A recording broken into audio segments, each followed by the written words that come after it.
Mesdames, Messieurs, bonsoir et bienvenue dans ce journal version française de Viva en cette soirée du vendredi 22 novembre 2024. Dans les actualités de ce jour, le président de la République, André Rajoelina, a reçu aujourd'hui l'ambassadrice des États-Unis à Madagascar, Claire Pierre-Angelot, au Palais d'État d'Amwitsruij. Une rencontre qui a permis de discuter du renforcement de la coopération entre les deux parties.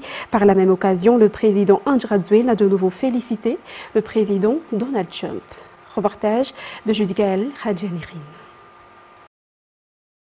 Le président André Rajoelina a reçu aujourd'hui l'ambassadrice des États-Unis à Madagascar, Claire Pierre-Angelot, au Palais d'État d'Amwitsruij.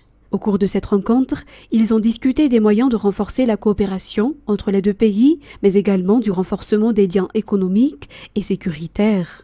Le président André Rajoelina a également souligné l'importance de la coopération dans la lutte contre le terrorisme et la traite des êtres humains.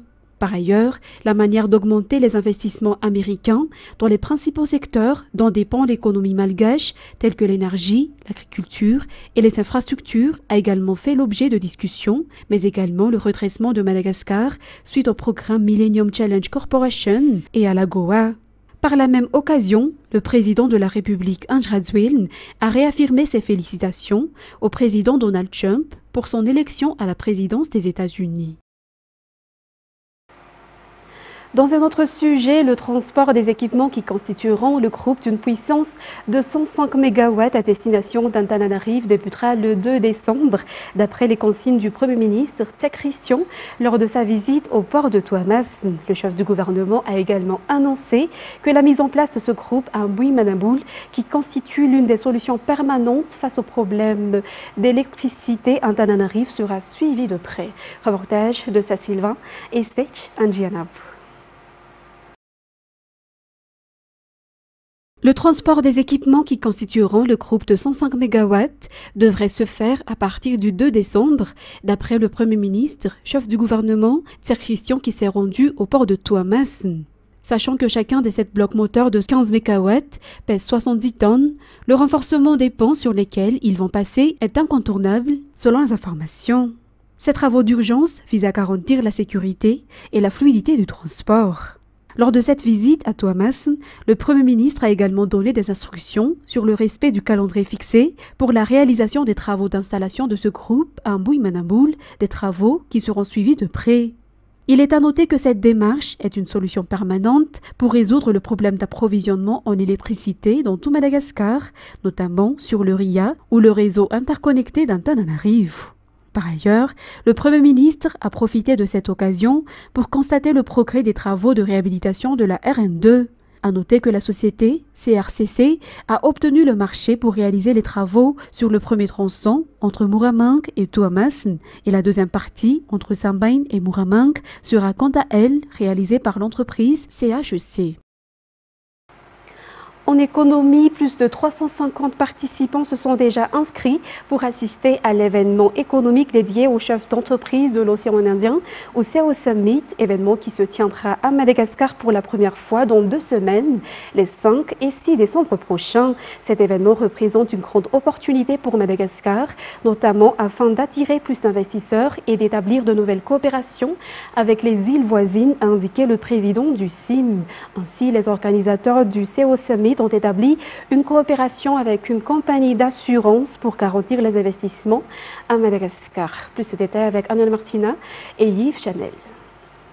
L'existence d'une assurance renforce la confiance des investisseurs dans un pays et réduit également leurs craintes face aux différentes menaces, notamment dans le monde de l'entrepreneuriat. C'est la raison pour laquelle la présentation des atouts de Madagascar sera une priorité lors du grand événement économique que Madagascar accueille les 5 et 6 décembre, le CEO Summit. L'un de ces atouts est l'assurance qui favorisera la protection des investisseurs. 2 semaines avant cet événement économique, CEO Summit, plus de 350 participants se sont déjà inscrits pour y assister. L'événement se concentrera sur les défis économiques de la Grande Île et des îles voisines, tout en considérant le côté environnemental, la technologie et le domaine de la production. Le but de cet événement est d'améliorer l'avenir économique et social de l'océan Indien pour le développement durable des entreprises. Ce sommet apportera des opportunités importantes pour les îles de l'océan Indien, surtout en matière d'échanges commerciaux.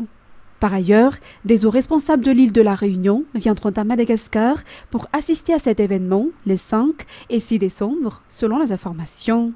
Et il est espéré que ces 2 jours apporteront un nouveau souffle pour le monde de l'entrepreneuriat à Madagascar, ainsi que pour les pays de l'océan Indien.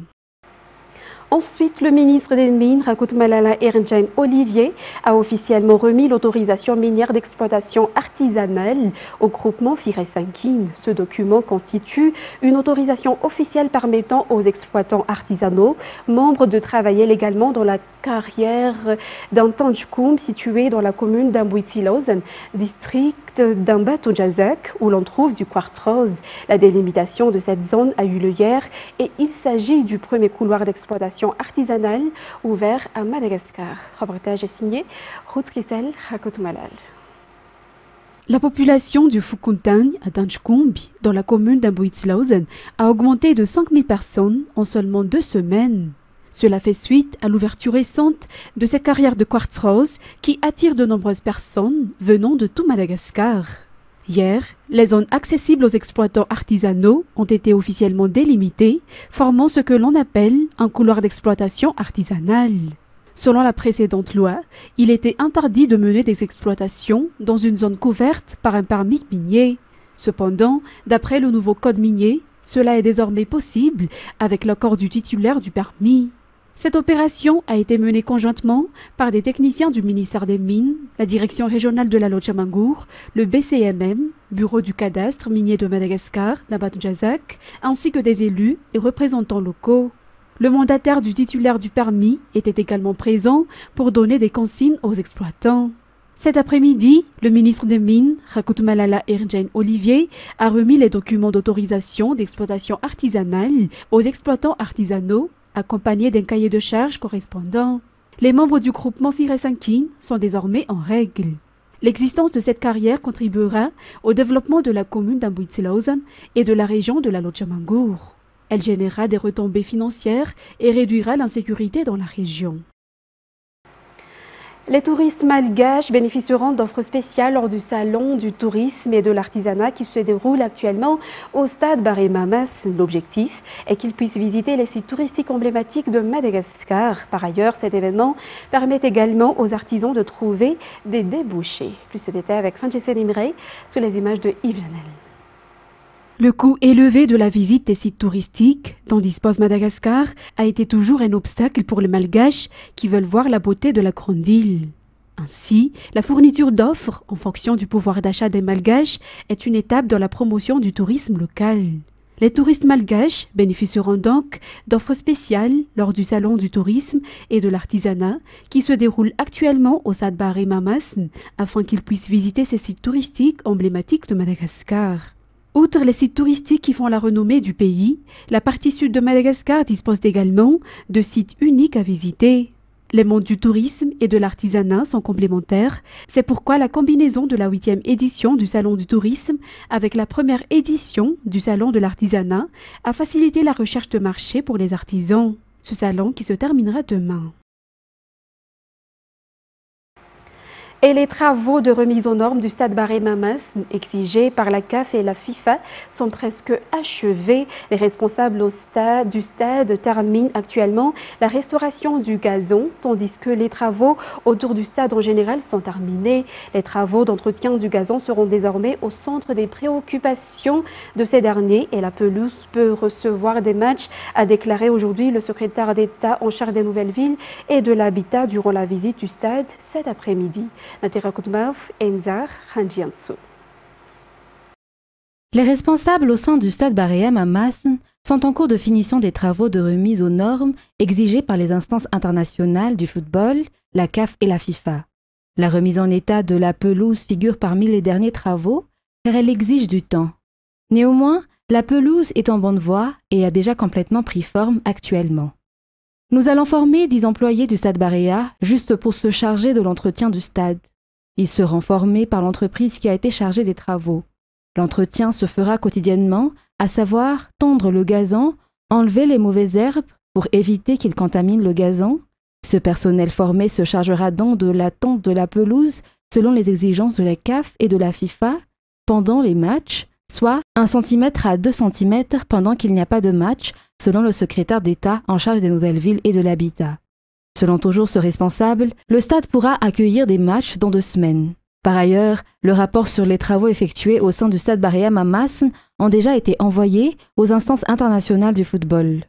D'une manière générale, les rectifications exigées ont été déjà achevées, notamment les tourniquets, la mise en place de nouveaux portails, l'extension des vestiaires, le local pour la Croix-Rouge et l'ajout de matériel au niveau de l'infirmerie.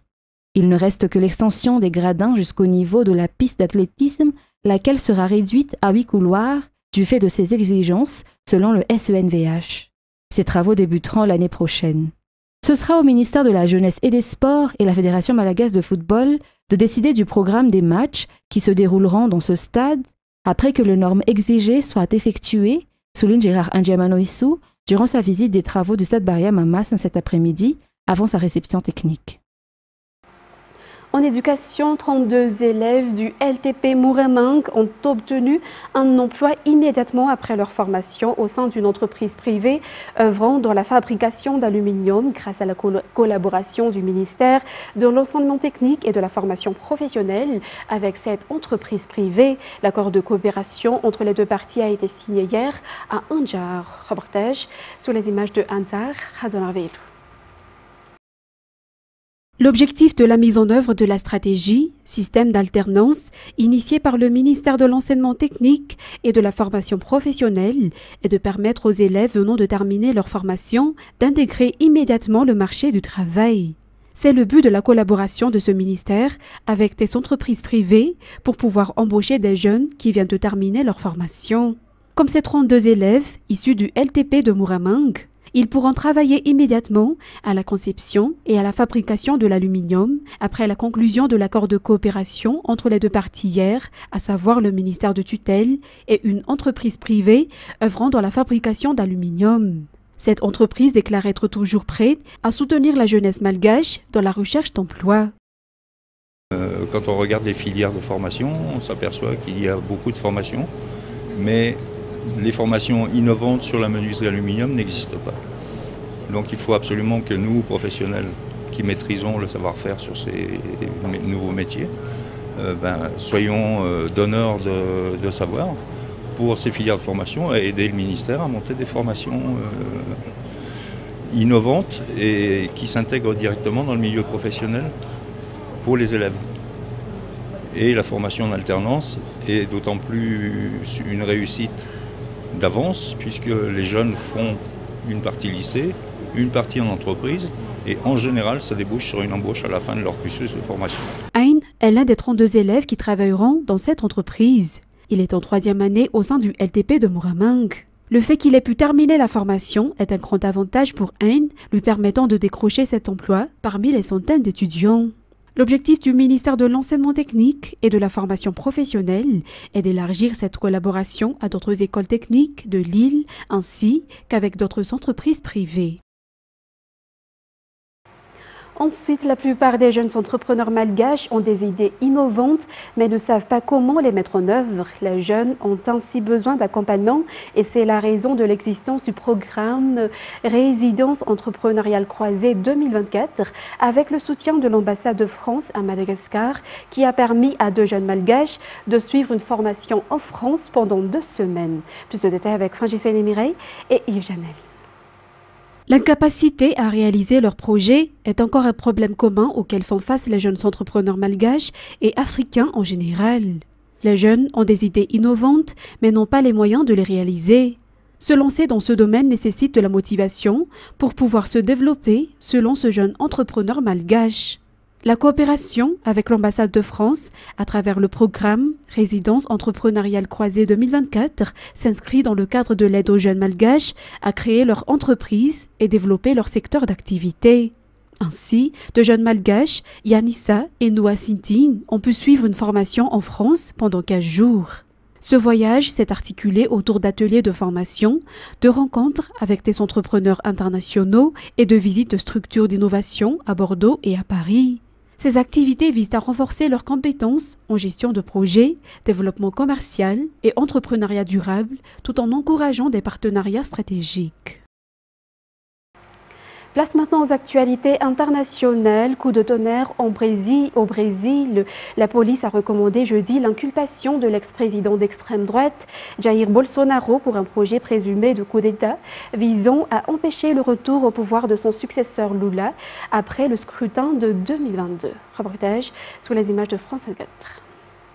Disparu des radars depuis plusieurs mois, Jair Bolsonaro refait surface de manière inattendue. Ce jeudi, la police fédérale brésilienne a recommandé d'inculper l'ancien président pour une tentative avortée de coup d'État à la suite de la défaite du dirigeant d'extrême droite face à Lula en 2022. Le rapport final a été envoyé à la Cour suprême avec la demande d'inculpation de 37 personnes pour les crimes d'abolition violente de l'État démocratique de droit, coup d'État et organisation criminelle. L'enquête en cours depuis des mois s'appuie sur plusieurs indices.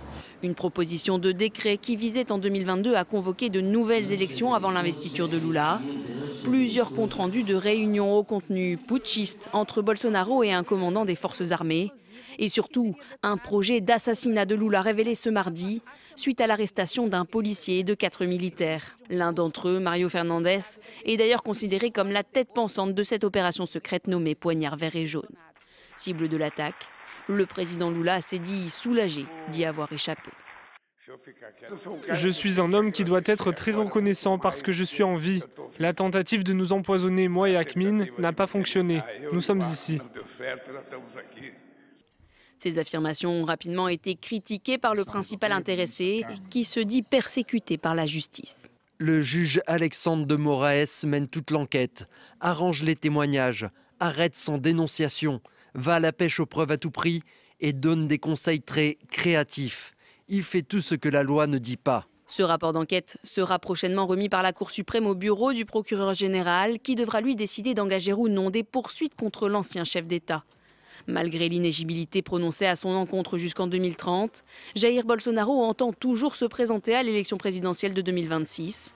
Ces accusations pourraient donc compromettre encore davantage ses projets.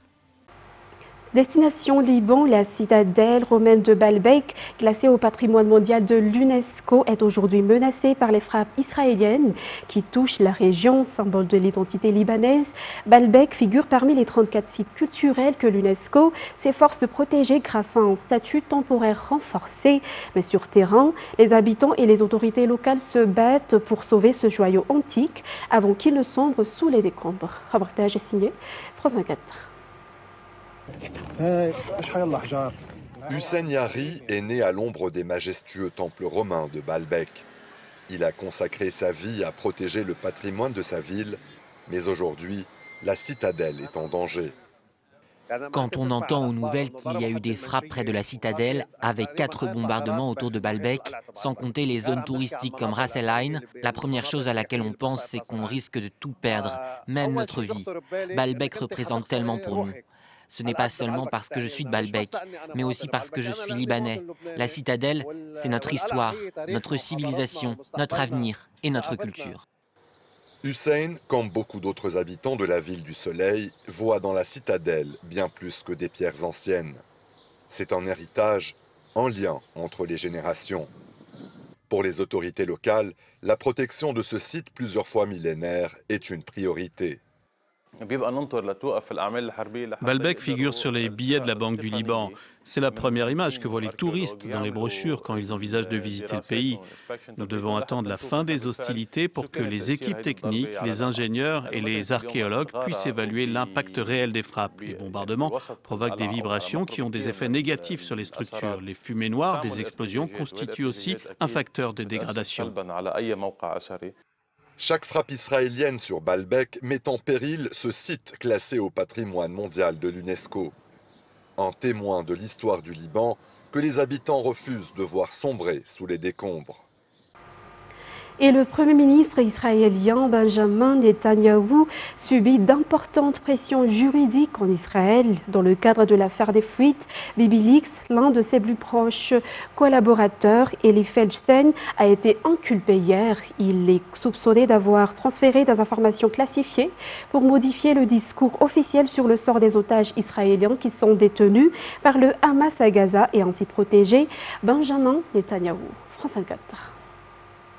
Le mandat d'arrêt de la CPI contre Benyamin Netanyahou devrait considérablement restreindre sa capacité à voyager dans le monde. Mais en Israël aussi, Netanyahou subit d'importantes pressions juridiques. L'un de ses plus proches collaborateurs a été inculpé jeudi dans le cadre de l'affaire des fuites, aussi connue sous le nom de Bibi Leaks. Eli Feldstein est soupçonné d'avoir transféré des informations classifiées pour modifier le discours officiel sur le sort des otages israéliens détenus par le Hamas à Gaza et donc protéger le Premier ministre. Feldstein pourrait être condamné à une lourde peine s'il était reconnu coupable d'atteinte à la sécurité nationale. Dans cette affaire, Benyamin Netanyahou n'est pas lui-même accusé d'actes répréhensibles, mais il est éclaboussé par le scandale et l'opposition le tient pour responsable de cette machination au sommet. C'est à titre personnel que le Premier ministre est accusé formellement depuis mai 2020 de corruption, fraude et abus de confiance dans plusieurs affaires, des faits qu'il a toujours niés. Vous savez comment cela finira. Rien n'arrivera car il n'y a rien et il n'y a jamais rien eu. Le procès a été reporté une première fois à cause de la pandémie de Covid-19 et plus récemment en raison de la guerre menée contre le Hamas à Gaza et au Liban. Mais malgré tous ces efforts déployés pour retarder sa comparution, il devrait témoigner devant les tribunaux le 2 décembre. C'est la première fois dans l'histoire d'Israël qu'un Premier ministre en exercice est amené à comparaître devant un tribunal. Chers téléspectateurs, c'est la fin de cette édition. Nous vous remercions de votre fidélité. Et tout de suite après, vous allez suivre l'émission Data avec Jean-Claude Adjiamalel. Nous vous souhaitons de passer un très bon week-end. Excellente soirée en notre compagnie. Au revoir à tous.